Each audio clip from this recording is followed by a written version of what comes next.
in terms of these panels that you bring away to South Africa and various events, what are the common traits that you see in the elite players that you've coached over the years?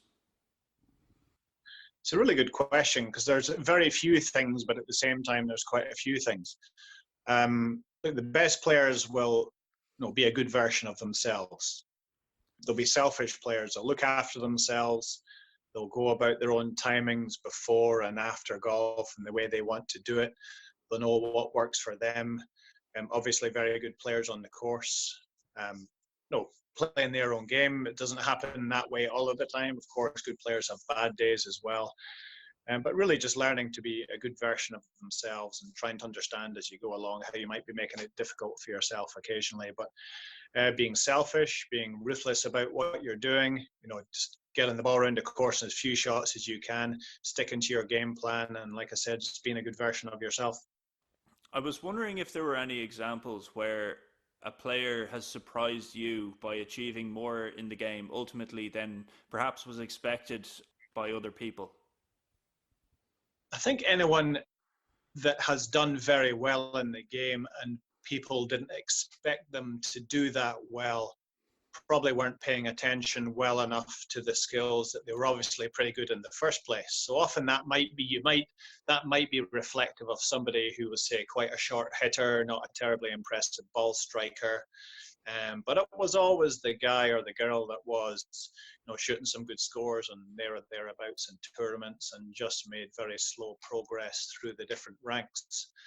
And that's all part of being a super golfer, is managing yourself, playing your own game and just doing your own thing and not trying to be like everybody else. And if anybody does that, they're going to do really well. A lot of players get into trouble by trying to improve their game too quickly, by trying to make big changes, to trying to be like somebody else, to trying to swing the club differently.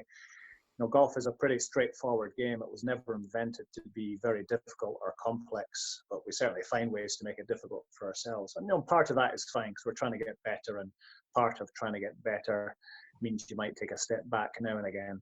So to answer that question, no, I don't. I think if you were paying attention to every golfer as they came along, you'll know the skills that have got them in that place in the first place. There's very few players that jump out all of a sudden. Wow, I didn't know he or she could play like that. Somebody might win a championship out of the blue and disappear now and again. That certainly happens. But over a longer period of time, you get a feel for why each player is doing very well, and it's not always very obvious.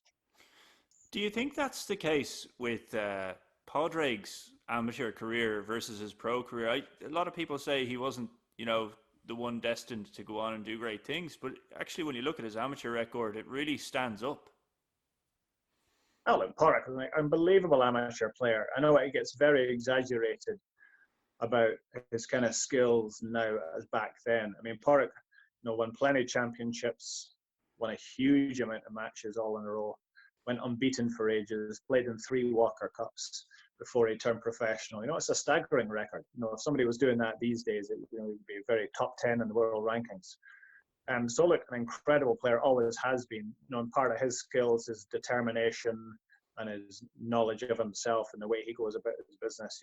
Just one of our best sports people of all time, winning 3 major championships. But going back to his amateur days, a staggeringly good player as well. Maybe not in the same ways as he is these days, but still an absolutely brilliant golfer.